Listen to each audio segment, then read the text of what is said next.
ஓம் சாந்தி. எல்லோரும் சந்தோஷமாக இருக்கிறீங்களா? 1/10/2025 சாக்கர் மரலே பாப்தாதா சொல்கிறாங்க, இனிமையான குழந்தைகளே, தினமும் தூங்கும் பொழுது சார்ட் வைங்க.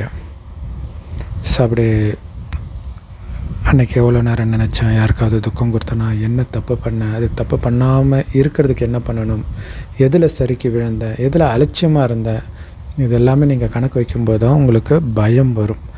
நஷ்டம் ஏற்பட்டுடக்கூடாது இப்படியே போனால் இல்லையா. ஏன்னா எந்த செகண்டமும் கடைசி நொடி வரும். உடலை விட்டு போகிறதுக்கு தயாராக இருக்கணும்.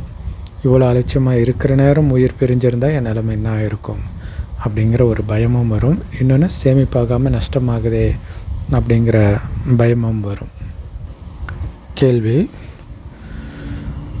கல்பத்தின் ஆரம்பத்திலே வரக்கூடிய அதிர்ஷ்டசாலி குழந்தைங்களுக்கு பாபாவுடைய ஒரு விஷயம் உடனே தூண்டுதல் கொடுக்கும்.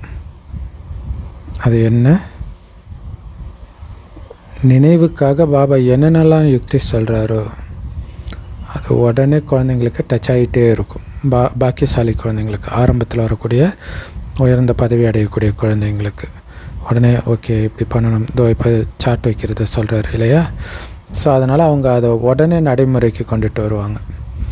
பாபா சொல்கிறாரு, குழந்தைகளே, கொஞ்ச நேரம் தனிமையில் தோட்டத்தில் உட்காந்து பாபாவை நினைங்க. பாபாவோட இனிமையிலும் இனிமையான விஷயத்தை பேசுங்க இல்லையா. ஆக்சுவலாக அந்த கோயில் அப்படிங்கிறது அந்த தனிமையில் போய் கடவுளை நினைக்கணுன்றதுக்காக தான் நம்மளுடைய நினைவு. ஆனால் நம்ம போகிற இடமெல்லாம் கோயில் தான் இல்லையா. அங்கே உயிரோட்டமான தேவியாக இருக்கிறதே நாம் தானே. இப்போ நாம் பாபாவுடைய நினைவில் இருக்கணும். ஸோ அப்படி நான் இருக்கிறேன்னா, பாபாவோட பேசுகிறேன்னா, என் மனநிலை எப்படி இருந்துச்சு, இப்படியெல்லாம் நீங்கள் சார்ட் வச்சிங்கன்னா முன்னேற்றம் ஏற்பட்டுக்கிட்டே இருக்கும் அப்படின்னு பாபா சொல்கிறாங்க.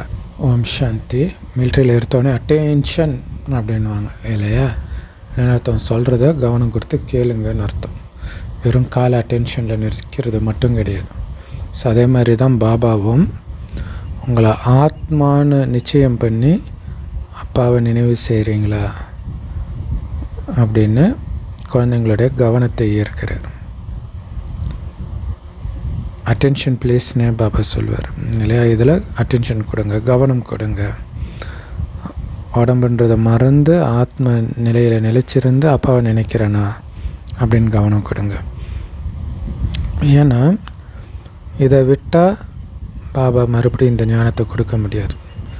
ஆக்சுவலாக லௌகிக அப்பா அம்மா கூட சொல்லுவாங்களே, நான் இருக்கும்போதே படிச்சுக்க தம்பி, போய்ச்சிக்க தம்பி, அதுக்கப்புறம் நமக்கு யாருமே இல்லை தம்பி. அது உண்மையில் பாபா சொல்ல வேண்டிய விஷயம். 5000 வருஷத்துக்கு தேவையானதை கொடுக்குறாரு. இப்போ மட்டும்தான், அவர் இருக்கிற வரைக்கும் தான், அதுக்கப்புறம் முடிஞ்சு போச்சு. ஸோ நமக்கு சுயம் பகவானே வந்து சொல்லி கொடுக்குறார். நீங்கள் கேட்குறது பகவானின் மகா வாக்கியம். ஆக்சுவலாக முக்கியமான விஷயமே பகவான் யார், உங்களுக்கு சொல்லி கொடுக்குற அந்த பகவான் யாருங்கிறது தான். ஏன்னா இங்கே இதை புரிஞ்சுக்கணும் இந்த ஞானத்தை அப்படின்னா, முதல்ல உங்களுக்கு சொல்லி கொடுக்குறது யாருன்னு நிச்சய புத்தி வரணும். ஏன்னா இது வரைக்கும் கேள்விப்படாத விஷயத்தை நாம் கேட்குறோம். அதில் நிச்சய புத்தி வரணும்னா சொல்கிறவர் கடவுள்னும் போது தான் நமக்கு அந்த நிச்சய புத்தி வரும். ஸோ பிறகு அதீந்திரிய சுகத்திலும் இருக்கணும். நமக்கு எல்லையற்ற தந்தை கிடைச்சிட்டாரு அப்படின்ற குஷி ஆத்மாவுக்கு அதிகமாக இருக்கணும். ஸோ அதை நினைக்க தான் உங்களுக்கு அந்த குஷி இருக்கும் இல்லையா. குப்பையில் இருந்த நம்மளை கோபுரத்தில் வைக்கிறதுக்கு அப்பா வந்துட்டார். பாபா கல்பத்தில் ஒரே முறை தான் வரார். ஆஸ்தி கொடுக்கறதுக்காக வரார். எந்த ஆஸ்தி கொடுக்கறதுக்கு வராரு? 5000 வருஷத்துக்கு முன்னாடி எந்த உலக ராஜ்யத்தின் ஆஸ்தியை கொடுத்தாரோ அதே நாராயணன் பதவியை கொடுக்க வரார். ஸோ அதனால் வந்திருக்கிறது அதே கடவுள்ன்ற உறுதியான நிச்சய புத்தி இருக்கணும். மீண்டும் சகஜ ராஜயோகத்தை கற்றுக் கொடுக்கிறார். கற்றுக் கொடுக்க வேண்டி இருக்குது. சாதாரணமாக குழந்தைங்களுக்கு எதையும் கற்றுக் கொடுக்க மாட்டாங்க. தானாகவே குழந்தையுடைய வாயிலிருந்து அப்பா அம்மான்ற வார்த்தை வந்துடும். ஏன்னா கேட்டுக்கிட்டே இருக்கிறாங்க இல்லையா, அம்மாவை பாரு அம்மாவை பாரு, அப்பாவை பாரு அப்பா பாருன்னு அப்பா அப்படின்னு சொல்லிடும். இவர் ஆன்மீக தந்தை. ஸோ இதை ஏன் சொல்கிறாருன்னா, உங்களுக்கு ஏன் அது வரலைன்றார். அதுதான் முக்கியமான விஷயம். சாதாரண குழந்தைக்கு கூட கற்றுக் கொடுக்காமலே வருது. ஆனால் நான் உங்களுக்கு கற்றுக் கொடுக்க வேண்டியதாக இருக்குது. இங்கே ராஜயோகன்றது கடவுள் என்னுடைய அப்பான்ற நிச்சய புத்தியை ஆழமாக பதிய வைக்கிறது தான். ஆத்மாவுக்கு உள்ளார்ந்த மறைமுகமான போதை இப்போ இருக்குது. கடவுள் கிடைச்சிட்டார், என் அப்பா கிடைச்சிட்டாருன்னு. ஆத்மா தான் இப்போ படிக்கணும். பரமாத்மாவோ ஞான கடல். அவர் எதையும் படிக்க வேண்டிய அவசியம் இல்லை, படித்ததும் கிடையாது. அவர்கிட்ட தான் ஞானமே இருக்குது. ஞானத்தின் பிறப்பிடமே அவர் தான். என்ன ஞானம் இருக்குது? முழு உலகத்துடைய முதல் இடை கடை பற்றிய ஞானம் இருக்குது. ஒரு தர்மத்தின் ஸ்தாபனையும் பல தர்மங்களின் விநாசமும் எப்படி நடக்குது அப்படிங்கிற எல்லா விஷயமும் அவருக்கு தான் தெரியுது. அதனால் அவரை அனைத்தும் அறிந்தவர்னு சொல்லிடுறாங்க.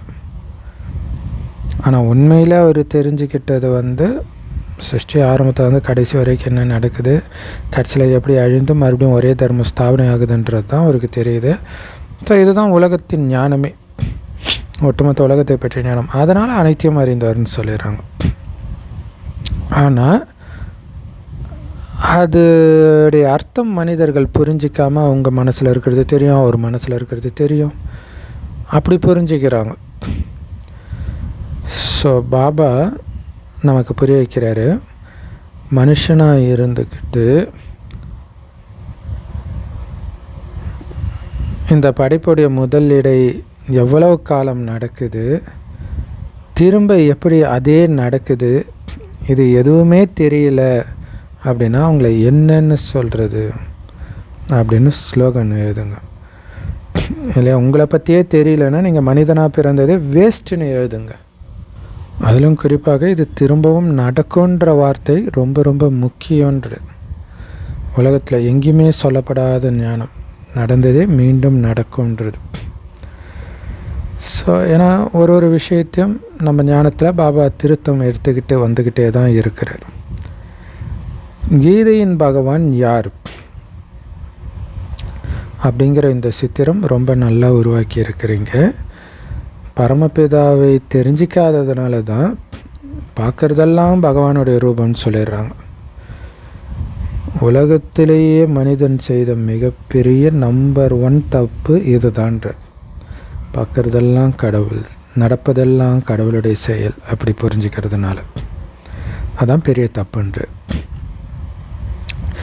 மனிதர்கள் இன்றைக்கி நாஸ்திகமாக போனதுக்கு காரணமே இந்த நம்பிக்கை தான். நடக்கிறதெல்லாம் கடவுள் என்பது, நடக்கிறதெல்லாம் அநியாயமாக இருக்குது, இப்படிப்பட்ட கடவுளே தேவைன்னு போயிடுறாங்க. சின்ன குழந்தைகிட்ட போய் நீ யாரோட குழந்தைன்னு கேளுங்களாம், கரெக்டாக அந்த அப்பாவுடைய குழந்தை அல்லது அந்த அம்மாவுடைய குழந்தைன்னு சொல்லிவிடும். மற்றவங்க கூட இவர் இவரோட குழந்தை அப்படின்னு சொல்லுவாங்க. அதே மாதிரி அப்பா அம்மா சொல்லுவாங்க, அவன் என்னோட குழந்தைன்ட்டு.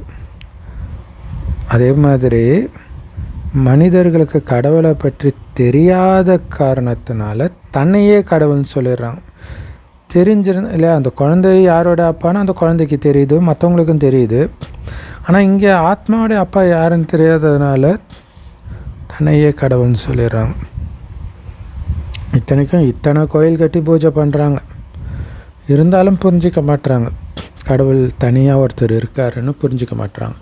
சாஸ்திரங்களில் சத்தியுக திரேதாயுகத்தை பிரம்மாவின் பகல் அப்படின்னு எழுதியிருக்கிறாங்க.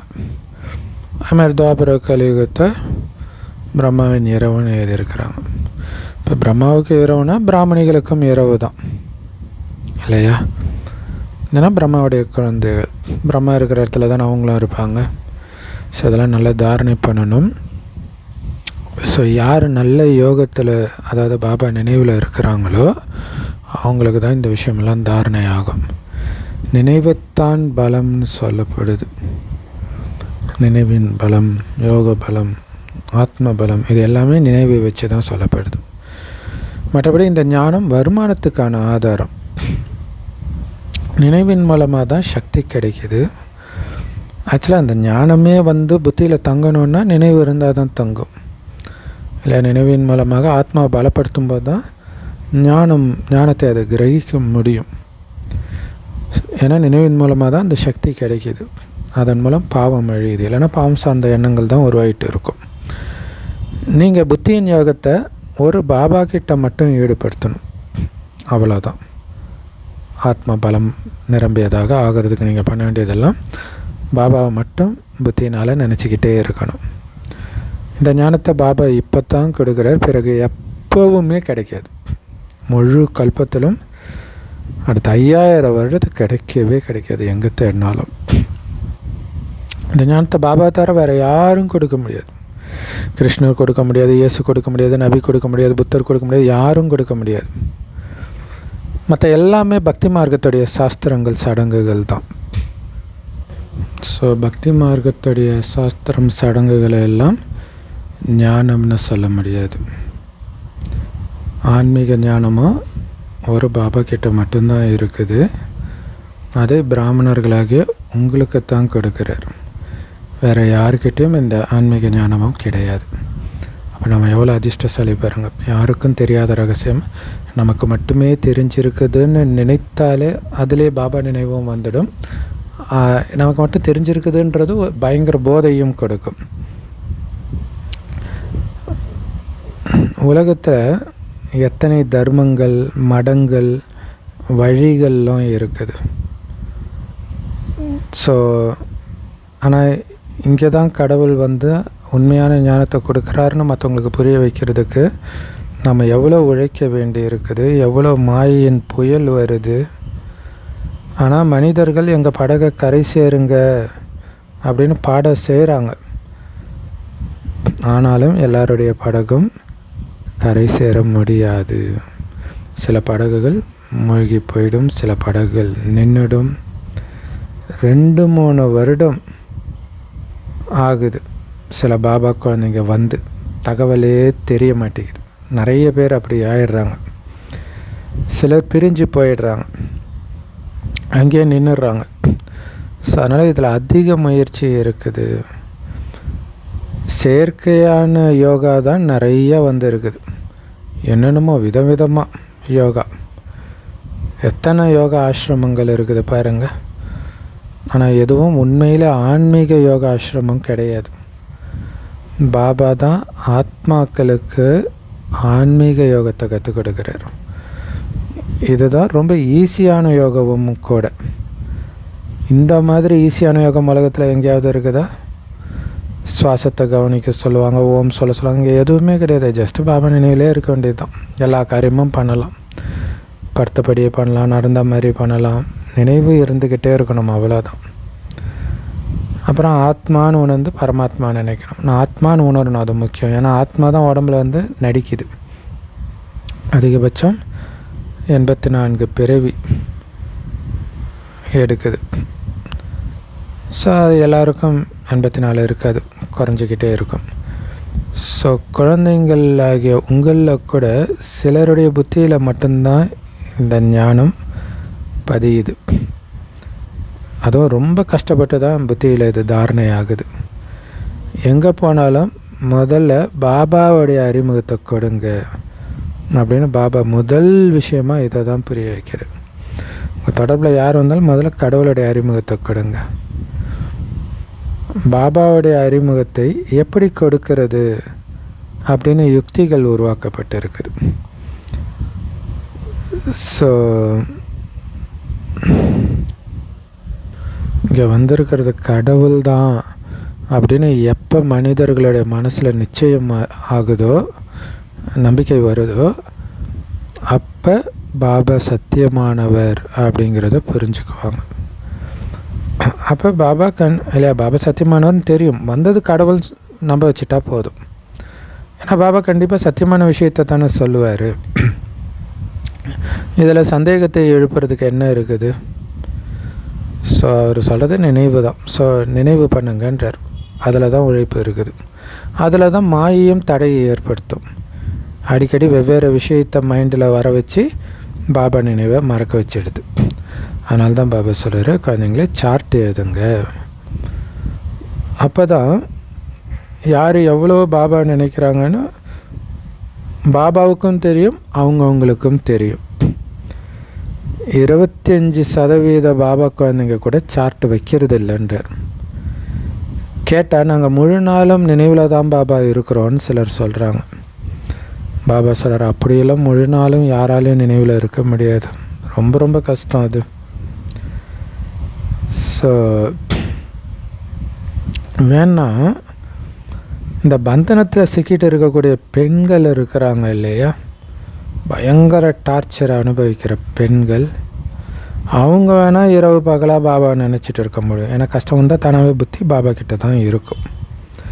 ஸோ அதனால் இந்த சம்பந்தத்திலேருந்து நாங்கள் எப்போ பாபா விடுபடுவோம் அப்படின்னு அவங்க நினைவில் இருக்கலாம். மற்றவங்க இப்போ பாருங்களேன், துக்கம் கடைசி நேரத்தில் எல்லாரும் கடவுளை நினைப்பாங்கன்னு பாபா சொல்கிறார் இல்லையா, ஏன்னா துக்கம் அதிகமாகிறதுனால. ஆனால் துக்கம் வருவதற்கு முன்பே நினைக்கிறது தான் புத்திசாலித்தனம். அப்போ அந்த துக்கத்துலேருந்தே தப்பிச்சிடுவீங்க. ஒருவேளை யாராவது அதிகமாக பாபா நினைவில் இருக்கிறாங்க அப்படின்னா சார்ட்டு அனுப்பி வைக்கட்டும். நினைவில் இருக்கிறாங்களா, சார்ட்டு அனுப்பி வைக்கட்டும். சும்மா நினைவில் இருக்கிறேன்னு சொல்லாதீங்க. தினமும் நைட்டு எவ்வளோ நேரம் நினச்சேன்னு உங்கள் கணக்கை பாருங்கள், எழுதுங்க அப்படின்னு பாபா டைரக்ஷன் கொடுக்குறார்.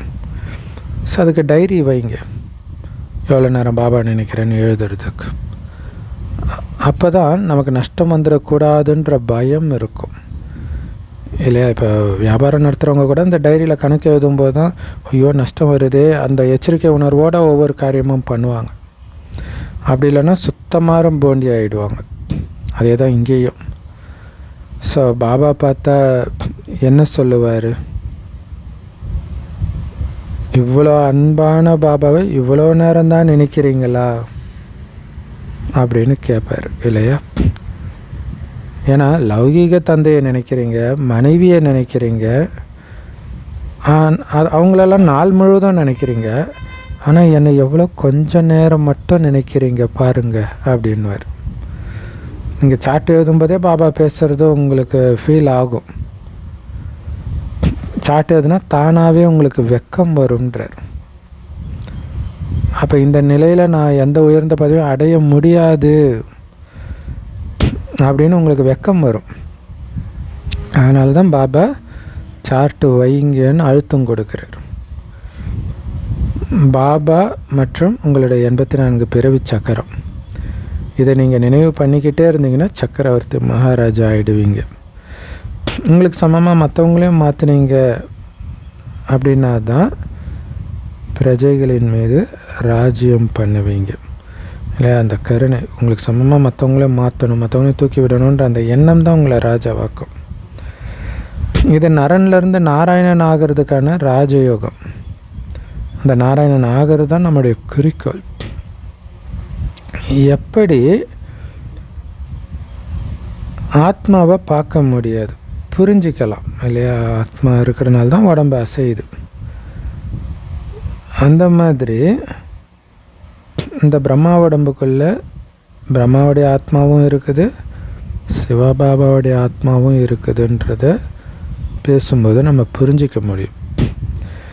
இந்த லக்ஷ்மி நாராயணனுடைய ராஜ்யம் கண்டிப்பாக வரும். ஏன்னா இவங்க தான் எல்லோரையும் விட அதிக முயற்சி செஞ்சுருக்கிறாங்க.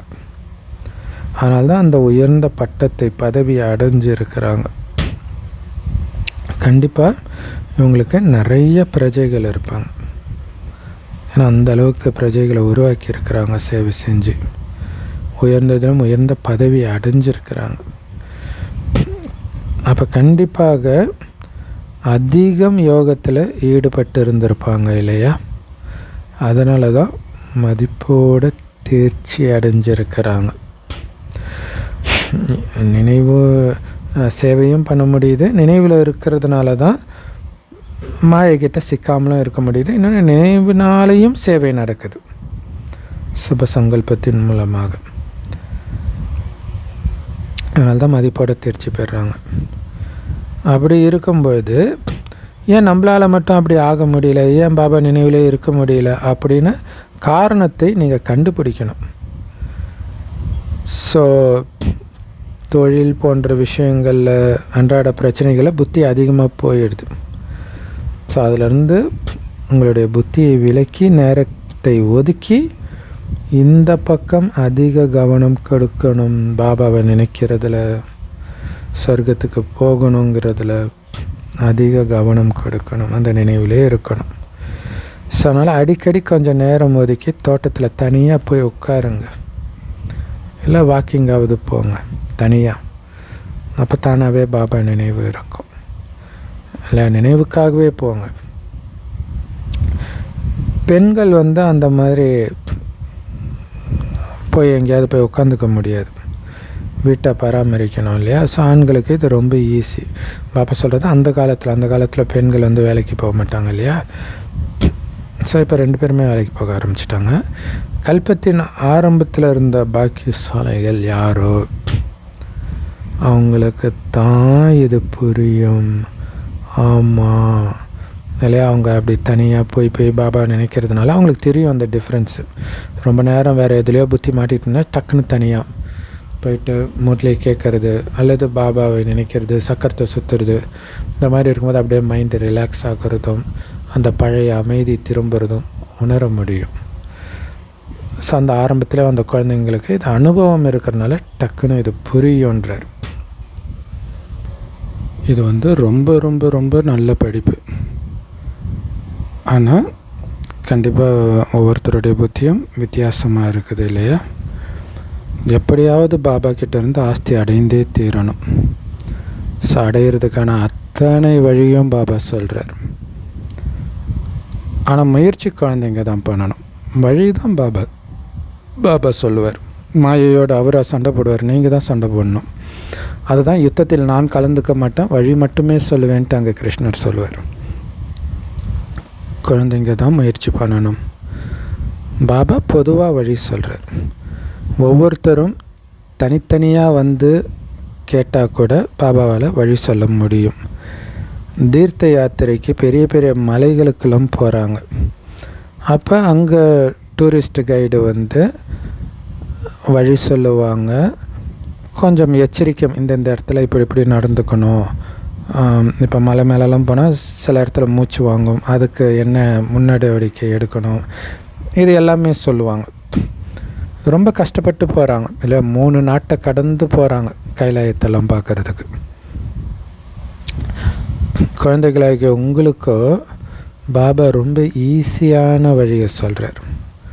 பாபாவை நினைவு செய்யணும், சரீர உணர்வை அழிக்கணும், அவ்வளவுதான். என்ன நினைவு செய்யுங்க அப்படின்னு பாபா சொல்கிறார். பாபா இந்த ஞானத்தை கொடுத்துட்டு போயிடுறாரு. ஆத்மாவை மாதிரி வேகமான ராக்கெட் வேறு எதுவுமே இருக்க முடியாதுன்றார். விஞ்ஞானிகள் நிலாவுக்கெல்லாம் போகிறதுக்கு எவ்வளோ நேரத்தையும் காசையும் வீணாக்குறாங்க. அதனால் எந்த நன்மையும் கிடையாது. என்ன பண்ணுறது, இதுவும் நாடகத்தில் பதிவாகி இருக்குது. இந்த அறிவியல் கலை கூட விநாசத்தில் உதவி செய்யுது.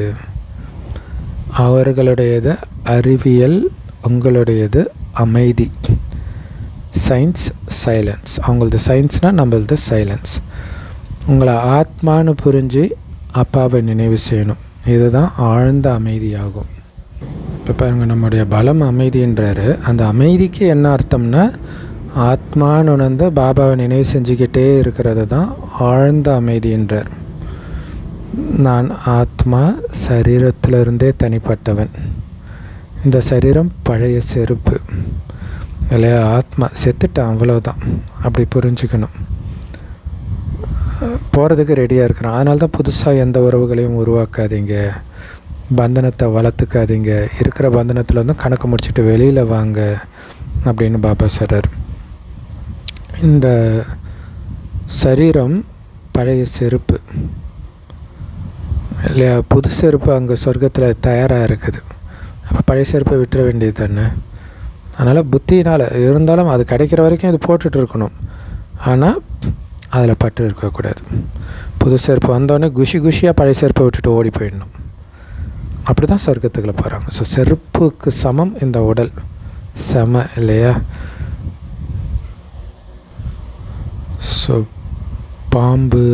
பாம்பு தோல் உரிக்கிற மாதிரி இந்த உடம்புன்ற தோலை உரிச்சிட்டு போயிடணும் ஆனந்தமாக. அந்த உதாரணம் நமக்காக தான். அதேமாரி ஆமை உதாரணம், வேலை செஞ்சுட்டு 5 புலன்களையும் தனக்குள்ளே இழுத்துக்குது. அந்த மாதிரி காரியம் செஞ்சுட்டு முழுக்க 5 புலன்கள் உங்கள் கட்டுப்பாட்டுக்குள்ளே இழுத்து வச்சுக்கணும். அது இஷ்டத்துக்கு அலையக்கூடாது. அதுவும் நம்முடைய உதாரணம். ஸோ அதனால் பாம்பை வணங்குறாங்க. பாபா எதெல்லாம் உதாரணமாக கொடுக்குறாரோ அதெல்லாம் வணங்குறாங்க. பாருங்க, பாம்பு, ஆமை. நீங்கள் தான் குலவி மாதிரி பூம் செய்து மனுஷனை தேவதைகளாக மாற்றுறீங்க. குலவி மற்ற புழுவெல்லாம் இட்டுட்டு வந்து சொல்லி அதோடைய இனமாக மாற்றிடுமா. அந்த மாதிரி இந்த ஞானத்தை கொடுத்து கலியுக மனுஷனை நம்ம சத்தியுக தேவதைகளாக மாற்றுறோம். ஸோ அப்போ குலவி உதாரணம் நம்முடைய உதாரணம் தான். ஸோ அதனால் புராண கதையில் கூட குலவியை வைத்து ஒரு விஷயம் வர்றதாக காட்டியிருப்பாங்க. குலவி ரூபம் எடுத்து கிருஷ்ணர் போய் யாருடைய கண்ணையோ யாரோ ஒரு குரு அவருடைய கண்ணை குத்துனதாக வரும். சுக்லாச்சாரியர்னு நினைக்கிறேன். விஷக்கடல்லிருந்து பார்க்கடலுக்கு அழைச்சிட்டு போகிறது உங்களுடைய வேலைன்றார் இல்லை. எதெல்லாம் பாபாவுடைய வேலையோ அதே தான் உங்களுடைய வேலையும். எல்லாம் விஷக்கடலில் இருக்கிறாங்க, அவங்கள பார்க்கடலுக்கு அழைச்சிட்டு போகணும். ஸோ சன்னியாசிகள் இந்த வேலையை பண்ண மாட்டாங்க. அதேமாரி பக்தியும் சன்னியாசிகள் பண்ண வேண்டிய அவசியம் கிடையாது. யாகம், தவம் எல்லாம். ஸோ பக்தி மார்க்கமும் சரி, ஞான மார்க்கமும் சரி, குடும்பத்தில் இருக்கிறவங்களுக்கு தான், இல்லற மார்க்கத்தினருக்கு தான். சன்னியாசிகள் தான் சத்தியகத்துக்கே வர மாட்டாங்களே, அப்புறம் அவங்க எதுக்கு இந்த ஞானத்தை எடுக்கணும் இல்லையா. அவங்களுக்கு இந்த ஞானம் பற்றி என்ன தெரியும். ஸோ ஆனாலும் இந்த நாடகத்தில் சந்நியாச மார்க்கத்தை சார்ந்தவர்களுடைய விஷயமும் பதிவாகி இருக்குது. அதில் நன்மையும் இருக்குது இல்லையா. இவ்வளோ நாள் பாரதம் அழியாமல் இருந்ததுக்கு காரணம் சன்னியாசிகளுடைய தூய்மைன்றார். இப்போவும் இருக்கிறாங்க இல்லையா. அகோரிகள்லாம் வெறித்தனமாக இருப்பாங்க, வைராக்கியமாக. யார் முழுசாக 84 பிறவி எடுத்திருக்கிறாங்களோ அவங்க தான் நாடகப்படி வந்துக்கிட்டே இருப்பாங்க. ஆனால் அதுலேயுமே வரிசைக்கிரமமாக தான் வந்துக்கிட்டே இருப்பாங்க. ஏன்னா மாயை ரொம்ப ரொம்ப ரொம்ப பலம் வாய்ந்தது, சக்திசாலி இல்லையா. எல்லா பாபா குழந்தைங்களும் மெயினாக எப்படி விழ வைக்குதுன்னா கண்கள் மூலமாக விழ வைக்குது. கண்கள் ரொம்ப ரொம்ப குற்றமுடையதாக, கிரிமினலாக இருக்குது. ஞானத்தின் 3வது கண் கிடைக்கிறதன் மூலமாக கொஞ்சம் கொஞ்சமாக அது பண்பட்டதாக ஆகுது. பிறகு அரை கல்பம் ஒருபோதும் குற்றமுடையதாக ஆகாது. இப்போ எந்த அளவுக்கு ஆத்மா பலமாக ஆகுது பாருங்கள் இல்லையா. ஞானக்கண்ணை கொடுத்து ஸ்தூலக்கண்ணை பறிக்கிறார் பாபா, கரெக்டாக சொல்லணுன்னா. ஸோ அதோடைய நினைவு தான் கண்ணப்ப நாயனார் கண்ணை கொடுத்தாரு அப்படிங்கிறதெல்லாம். ஸோ அரை கல்பத்திற்கு உங்கள் கண்ணு குற்றமே பண்ணாது. எவ்வளோ சூப்பர் இல்லையா. ஏன்னா இந்த கண்கள் ரொம்ப ரொம்ப ஏமாற்றக்கூடியது. நீங்கள் எந்த அளவுக்கு பாபாவை நினைவு செய்கிறீங்களோ அந்த அளவுக்கு கர்மேந்திரங்கள் குளிர்ச்சி அடைஞ்சிடும். ஸோ அந்த மெயினாக மனம் தான் இல்லையா. மனம் வீணான எண்ணங்களை உருவாக்கும் போது தான் கண்ணு ஏமாறுது. ஸோ பாபா நினைவிலே மூழ்கி இருக்கும் பொழுது மனம் பலசாலியாக இருக்கும். அப்போ வீண் எண்ணங்களை உருவாக்காது. ஸோ இதுக்கு இப்போ சமீபம் ஒரு 1970 அவ்யக்த முரளியில் பாபா சொல்லியிருப்பார், நான் தோல்வி அடையிறதுக்காக பிறந்தவன் இல்லை அப்படின்றத திரும்ப திரும்ப மனதில் எடுத்துகிட்டு வர சொல்கிறார். மாயையிடம் தோற்பதற்காக நான் பிறந்தவன் அல்ல, பாபாவின் கழுத்தில் இருக்கக்கூடிய வெற்றி மாலை நான் அப்படின்னு நினைக்கும் போதே உங்களுக்கு சக்தி வரும். இது எப்போ வரும்னா, ஸ்லைட்டாக மனம் சலனமாகும்போது டக்குன்னு நினச்சிடணும். ஃபுல்லாக விழுந்தப்புறம் அல்லது முக்கால்வாசி விழுந்தப்புறம் நினைக்கவே முடியாது. ஸோ ஆரம்பத்திலே வெட்டினா தான் உண்டு மாயாவை. ஏன்னா நினைக்க நினைக்க கர்மேந்திரங்கள் குளிர்ச்சி அடைஞ்சிடும். பிறகு 21 பிறவிக்கு சஞ்சலப்படவே செய்யாது.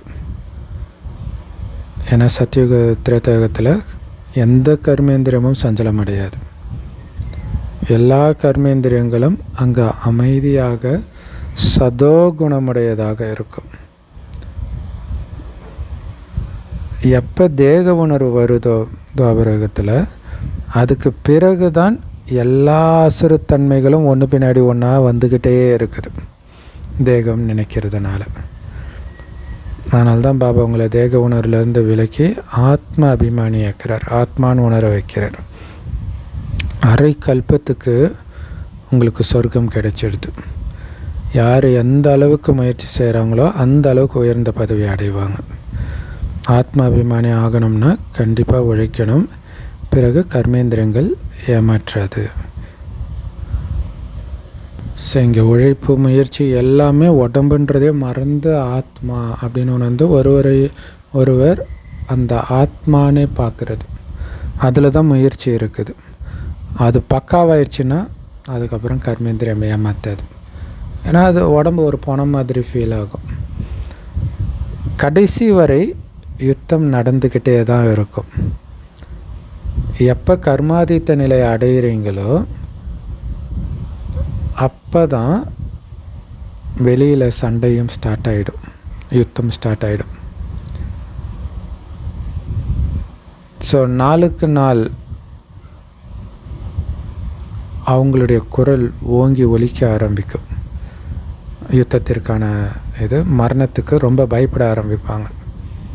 கூடவே நம்மளுடைய ஞானமும் எல்லாருக்கும் போய் சேரவும் செய்யும். பாபாவுடைய இந்த ஞானம் எல்லா தர்மத்தினருக்கான ஞானம். பாபாவுடைய அறிமுகத்தை மட்டும் கொடுக்கணும், அவ்வளோதான்.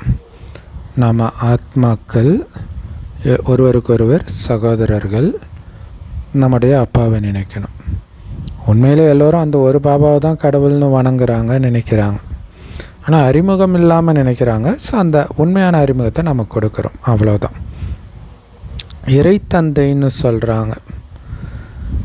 சிலர் இயற்கை தான் கடவுள் அப்படி நினச்சிக்கிறாங்க.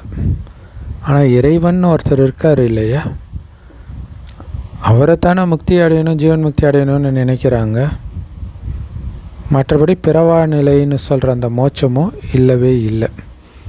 எல்லோரும் பிறந்து தான் ஆகணும். உலகத்துடைய வரலாறு புவியில் திரும்ப நடந்து தான் ஆகணும்.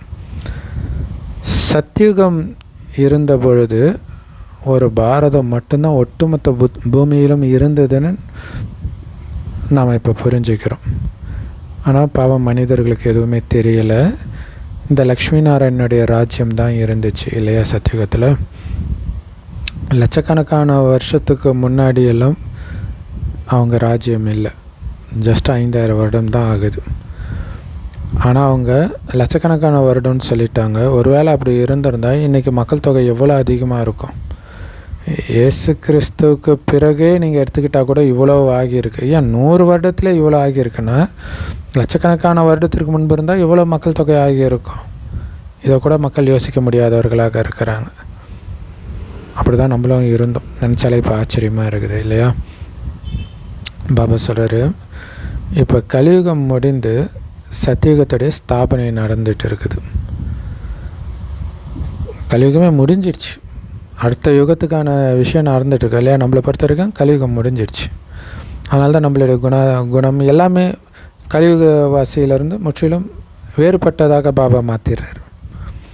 ஆனால் மனிதர்கள் இப்போ தான்ப்பா கலியுகமே பிறந்துருக்குது, குழந்தப்பா கலியுகம் அப்படின்னு நினைக்கிறாங்க. இன்னும் 40,000 வருஷம் இருக்குது கலியுகத்துக்குன்னு நினைக்கிறாங்க. ஆனால் ஒட்டுமொத்த கல்பமே வெறும் 5,000 வருஷம்தான்னு நமக்கு தான் தெரியும். பாரதத்தில் தான் இந்த சத்தியுகத்தின் ஸ்தாபனை, புது உலகத்தின் ஸ்தாபனை, புது தர்மத்தின் ஸ்தாபனை நடந்துகிட்டு இருக்குது. இந்த பாரத பூமி தான் சொர்க்கமாக மாறிட்டு இருக்குது. அதுக்காக தான் நாம் இப்போ பாபாவுடைய வழிகாட்டுதல் படி, அதாவது ஸ்ரீமத் படி நம்முடைய ராஜ்யத்தை ஸ்தாபனை பண்ணிகிட்டு இருக்கிறோம். அதுக்கு நாம் பண்ண வேண்டியதெல்லாம் மெயினாக என்னை மட்டும் நினைவு செய்யுங்கன்னு பாபா சொல்கிறாரு. நினைக்கணும், மற்றவர்களையும் நினைங்கன்னு சொல்லணும். ஸோ முதல் வார்த்தையே இந்த 2 விஷயம்தான். அப்பா, ஆஸ்தி. இந்த 2 வார்த்தை அப்பாவை நினச்சி ஆஸ்தி அடையணும். ஸோ பேசுகிறது கடவுள் அப்படின்னு நம்பிக்கை வராத வரைக்கும் தேவையில்லாத கேள்வி கேட்டுகிட்டு இருப்பாங்க. இது எப்படி, அது எப்படி. பிறகு எந்த விஷயத்துக்காவது பதில் கிடைக்கல அப்படின்னா, அப்பப்பா பிரம்மகுமாரிகளுக்கு எதுவுமே தெரியல அப்படின்னு சொல்லிடுவாங்க. ஒன்றுமே தெரியல, ஆனால் கடவுள் எங்களுக்கு சொல்லிக் கொடுக்குறாருன்னு சொல்லிட்டு இருக்கிறாங்க அப்படின்னு நினைப்பாங்க. ஸோ அதனால தான் பாபா சொல்கிறார், ஒரு விஷயத்தோடு நிறுத்திக்கோங்கன்றார். அப்பாவுடைய அறிமுகத்தை கொடுத்துட்டு நிறுத்திக்கோங்க. முதல்ல பாபாவின் மீது நம்பிக்கையை ஏற்படுத்துங்க. உண்மையிலே அனைத்து ஆத்மாக்களுக்கும் ஒரு தந்தை தான், சிவபாபா தான். அவரைத்தான் படைப்பாளர் அப்படின்னு சொல்கிறோம். அப்போ கண்டிப்பாக அவர் புது உலகத்தை படைக்க புது உலகத்துக்கு முன்னாடி இருக்கிற சங்கமயுகத்தில் தானே வருவார். மற்றபடி நான் ஒன்றும் ஒவ்வொரு யுகத்திலும் வருவதில்லைன்னு பாபா சொல்கிறார். ஒவ்வொரு கல்பத்தின் சங்கமத்தில் தான் நான் வரேன்.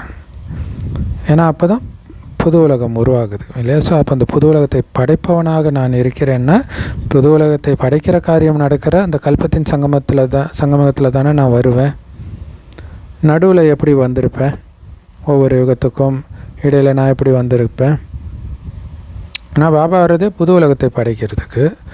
அப்போ துவாபர யுகத்தில் ஒரு வேளை வந்திருந்தார், கிருஷ்ணர் தான் கடவுள், அவர் துவாபர யுகத்தில் தான் வந்திருந்தாருன்னா அது முடிஞ்சோடனே கலியுகம் வந்திருக்கணும், சரி சத்தியுகம் வந்திருக்கணும். எப்படி கலியுகம் வந்தது? அதனால தான் பாபா சொல்கிறாரு, நான் பழைய உலகத்துக்கும் புது உலகத்துக்கும் இடையில் வரேன்.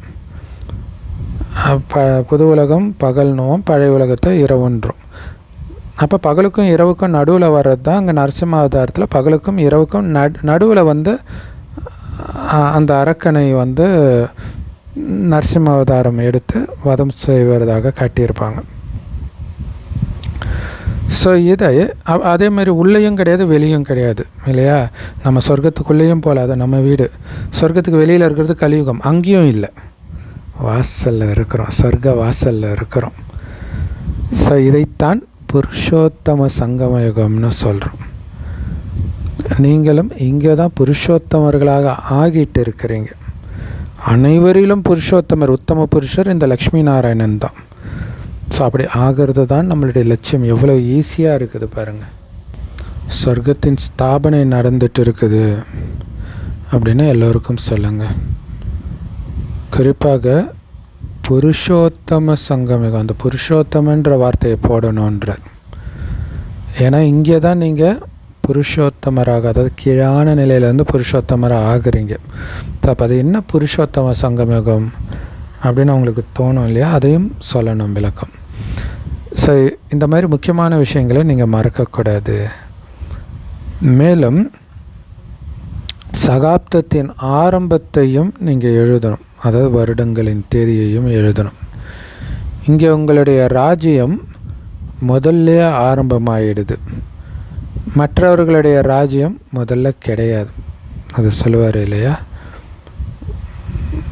முதல்ல அவங்க தர்மஸ்தாபகர்கள் வரணும், அதுக்கு பின்னாடி தான் அந்த தர்மத்தின் ஆத்மாக்களே மேலேருந்து இறங்கி வரும். அப்புறம் எப்படி ராஜ்யம் இருக்கும்?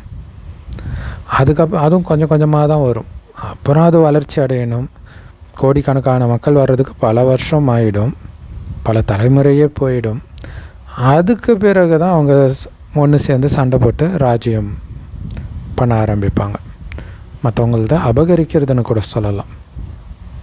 ஆனால் இங்கே நாம் அப்படி கிடையாது. நம்ம யாரையும் அபகரிக்கலை, நாமளே ராஜ்யத்தை உருவாக்குறோம். உங்களுடையது ஆரம்பத்திலேயே சத்தியுகத்திலேயே ராஜ்யம் இருக்கும். சத்தியுகத்தில் திடீர்னு எப்படி ராஜ்யம் வந்தது, எங்கேருந்து வந்தது அப்படின்னு யாருடைய புத்தியிலும் வர்றது கிடையாது. கலியுக கடைசியில் இத்தனை தர்மங்கள் இருக்குது, மதங்கள் இருக்குது. பிறகு எப்படி சத்தியுகத்தில் மட்டும் ஒரே ஒரு தர்மம், ஒரே ஒரு ராஜ்யம் இருக்கும்? இதையும் யாரும் யோசிக்கிறது இல்லை. ஸோ அப்படின்னாலே என்ன அர்த்தம், மற்ற தர்மங்கள்லாம் அழியுதுன்னு தானே அர்த்தம். சூப்பர் இல்லையா? இப்போ இந்து மதத்தில் வந்து காலச்சக்கரம் அதை அவங்க ஒத்துக்கிறாங்க, சத்தியுகம் கலியுகம் முடிஞ்சு சத்தியுகம் வரப்போகுதுன்றாங்க. அப்போ இப்போ இருக்கக்கூடிய மதங்கள் எதுவுமே அங்கே இருக்காதுன்னா எல்லாம் அழிய போகுதுன்னு தானே அர்த்தம். எவ்வளோ சூப்பரான விஷயம் இல்லையா? எவ்வளோ வைடூரியங்கள்னால ஆன மாளிகைகள் அங்கே இருக்கும். ஸோ பாரதம் தான் சொர்க்கம்னு சொல்கிற அளவுக்கு இருந்தது.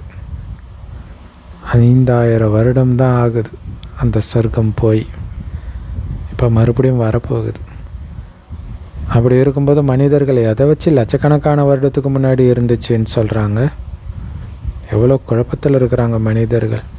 அதை பற்றி பேசாதீங்கன்றாங்க இல்லையா? துஷ்யந்த் ஸ்ரீதர் வந்து 7000 வருஷம் முன்னாடி ராமர் வாழ்ந்தாருனோடனே எவ்வளோ எதிர்ப்பு அவருக்கு.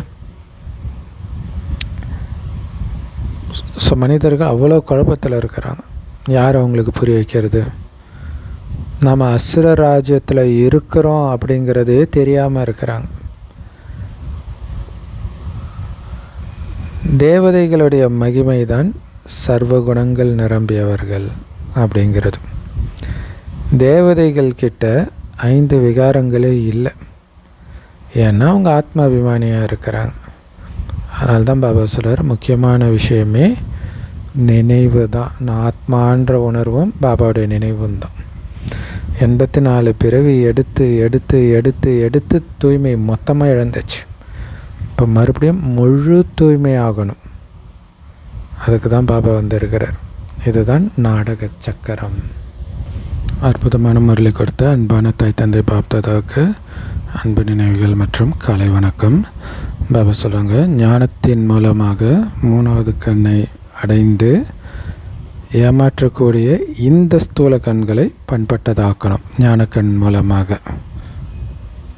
ஸோ பாபா நினைவின் மூலமாக கர்மேந்திரியங்களை குளிர்ச்சியாக வச்சுருக்கணும், சதோகுணமுடையதாக மாற்றணும். நினைவின் பலத்தின் மூலமாக தான் அது சாத்தியமே. அதனால் இந்த முயற்சியை பண்ணிக்கிட்டே இருக்கணும். எவ்வளோ தான் வந்து பிஸ்னஸ் இதிலெல்லாம் பிஸியாக இருந்தாலும் நேரத்தை ஒதுக்கி தனிமையில் போய் உட்காந்து பாபாவை நினைக்கணும். நமக்கு ஏன் யோகம் வர மாட்டேங்குது, எப்படி அம்மா பாபாவால் மட்டும் நினைக்க முடிஞ்சது, என்னால் முடியல அப்படின்னு காரணத்தை செக் பண்ணி அதுக்கு சொல்யூஷன் கண்டுபிடிச்சி அதை ஃபாலோ பண்ணணும். கண்டிப்பாக தினம் தினம் சார்ட் வைக்கணும். அதான் மெயினாக சொன்னார் இல்லையா? வரதானம் பொறுமை சக்தி மூலமாக அழிவற்ற மற்றும் இனிமையான பலன் அடையக்கூடிய அனைவரின் சிநேகி ஆகுங்கள். அதுக்கு விளக்கம், பொறுத்துக்கிறது அப்படிங்கிறதுக்கு பேர் சாகிறது கிடையாது இல்லையா? என்ன செத்து போகிறதா, இதுக்கு செத்து போயிடலாம் அப்படின்னு சொல்லுவாங்க இல்லையா? இதை பொறுத்துக்கிறது சகிச்சிக்கிறதுக்கு எனக்கு ரோஷம் இல்லையா, மனுஷன்னா தன்மானம் வேண்டாமா, அது இதுன்னு சொல்லுவாங்க. பாபா சொல்கிறார், குழந்தை இதெல்லாம் சாத்தான் உன்னை நம்ப வச்சிருக்குது. பொறுத்துக்கிறதுக்கு பேர் சாகிறது கிடையாது, அனைவரின் இதயங்களில் வாழ்வதுன்றார். எப்படிப்பட்ட விரோதியாக இருந்தாலும், ராவணனை விட உக்கிரமான விரோதியாகவே இருந்தாலும், ஒரு தடவை இல்லை 10 தடவை பொறுத்துக்க வேண்டி இருந்தாலும் பிறகும் கூட உங்களுடைய பொறுமை சக்தியின் பலன் கண்டிப்பாக அழியாதது மற்றும் இனிமையானது. எவ்வளோ பெரிய விஷயம் இல்லையா? ஏன்னா தன்னுடைய மனைவியை கடத்திட்டு போகிறான் ராவணன் ராமாயணத்தில். ஆனால் கடைசியில் ராமர் வந்து ராவணன் எவ்வளோ பெரிய புத்திசாலித்திரமன் ராவணனுடைய மகிமைப்பாடுவார். ஸோ அதனால் உண்மையிலே ராவணன் பெரிய ஆளுன்ட்டு சிலர் நினச்சிட்ருக்குறாங்க. அதோடைய அர்த்தம் என்ன அப்படின்னா, எதிரியையும் மன்னிக்கக்கூடிய அந்த பொறுமை சக்தி இருந்ததுனால அங்கே ராமர் உயர்ந்தவர்ன்றது தான் அங்கே உண்மையான விஷயம். ஸோ அந்த பொறுமை சக்தியோடைய பலன் கண்டிப்பாக அழியாது, ரொம்ப இனிமையானது. பல ஜென்மத்துக்கு இதோடைய பலனை வேறு அனுபவிப்பீங்க. அதனால் நான் எவ்வளோ நேரம் தான் பொறுத்துக்கிறது, கொஞ்ச நேரம் இவரும் தான் பொறுத்துக்கிட்டுமே, நான் டார்ச்சர் பண்ணுறேனே அப்படிங்கிற பாவனையே இருக்கக்கூடாதுன்றார். இது எல்லாமே அல்ப காலத்துக்கான பலன் இல்லையா? அல்ப காலத்தின் பலனுக்கான பாவனையே வைக்காதீங்க. நம்ம சேர்த்து வைக்கிறதெல்லாம் சொர்க்கத்துக்காக, அது ஞாபகம் வச்சுக்கணும். அதனால் இரக்க பாவனை தான் இருக்கணும், கருணை பாவனை தான் இருக்கணும். இதுக்கு பேர் தான் சேவை பாவனைன்றது. சேவை பாவனை உள்ளவர்கள் அனைவரின் பலவீனங்களையும் உள்ளடக்கிக்குவாங்க. ஸோ அதனால் பலவீனமானவர்களை எதிர்த்துட்டு இருக்க மாட்டாங்க. அந்த பலவீனங்களை உள்ளடக்கிக்குவாங்க. இல்லை தன்னுடைய பலவீனமாக நினைப்பாங்க. ஏன்னா நம்மளும் ஒரு காலத்தில் அப்படி தான் இருந்தோம். ஸோ அதனால் அவர்களை எதிர்கொள்ள மாட்டார்கள். ஸோ செம அற்புதமான வரதானம் இது ஸ்லோகன். ஆக்சுவலாக இதை மையப்படுத்தி தான் நேற்று வீடியோவே போட்டிருப்போம். யார் பக்கம் நியாயம்ன்ட்டு ஜென்ரல் வீடியோ அவசியம் பாருங்கள். ஸ்லோகன்: எது நடந்து முடிந்ததோ அதை மறந்துடுங்க. எதுவாக வேணாலும் இருக்கட்டும், எப்படிப்பட்ட அநீதி வேணாலும் உங்களுக்கு நடந்துருக்கட்டும், அதை மறந்துடுங்க. ஆனால் நீங்கள் கடந்து போன விஷயங்களை ஏதோ ஒரு தப்பு பண்ணியிருப்பீங்க இல்லையா, அந்த பாடத்தை மட்டும் கற்றுக்கோங்க. ஸோ இனி அந்த தப்பு பண்ணக்கூடாதுன்னு சதா காலத்துக்கு எச்சரிக்கையாக இருங்க. ஆனால் அந்த விஷயத்தை மறந்துடுங்க. பாடத்தை மட்டும் ஞாபகம் வச்சுக்கோங்க. ஓகே, இந்த தப்பு பண்ணிட்டேன் இல்லையா, இனிமேல்ட்டு அதை பண்ணக்கூடாது. இனி எச்சரிக்கையாக இருக்கணும். அந்த தப்பு பண்ணாமல் இருக்கணுன்றதில் எச்சரிக்கையாக இருக்கணும். அவ்வளோதான். சூப்பரான ஸ்லோகன் இது இல்லையா. ஒருத்தர் மூலமாக உங்களுக்கு பெரிய துரோகம் நடந்திருக்கலாம்.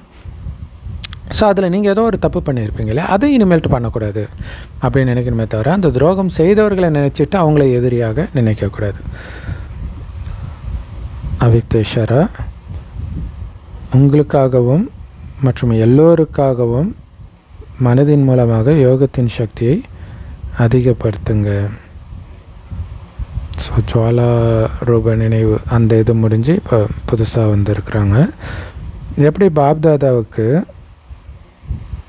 கருணை வருது, அதே மாதிரி குழந்தைங்க கூட மாஸ்டர் கருணை உள்ளம் கொண்டவராக மாறணும்.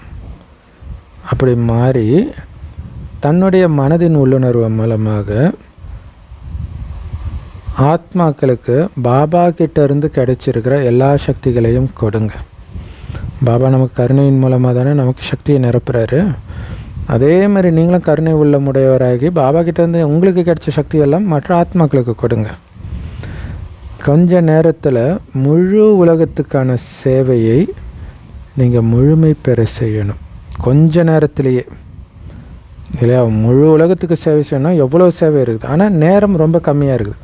அந்த கொஞ்ச நேரத்தில் அதை முழுமைப்படுத்தணுன்னா முழுக்க முழுக்க கருணையே ரூபமாக நீங்கள் இருக்கணும். அருட்பெருஞ்சோதி தனிப்பெருங்கருணைன்னு சொன்னாங்க இல்லையா, அப்படி நீங்கள் இருக்கணும். ஸோ தத்துவத்தையும் தூய்மையாக்கணும், மனிதர்களையும் தூய்மையாக்கணும். அப்படின்னா நீங்கள் எவ்வளவு மனதின் மூலம் தீவிர வேகத்தில் சேவை செய்யணும்னு யோசிச்சு பாருங்கள் இல்லையா. மனதில் கொஞ்சம் கூட தீய எண்ணம், வீண் எண்ணம் எதுவுமே இருக்கக்கூடாது.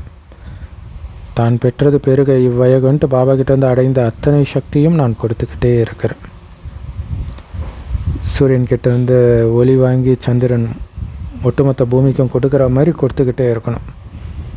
அதனால தான் பிரம்மா பாபா சந்திரன் பாபா சொல்கிறார். யோகத்தின் சக்திகளை காரியத்தில் பயன்படுத்துங்க, அனைவருக்கும் கொடுங்க. அவிக்தேஸ்வரா ஸ்லோகன் வரதானம் மூணுமே செம்ம powerful. Love you Bapdada. Thank you Bapdada. குஷியாக இருங்க, குளிர்ச்சியாக இருங்க.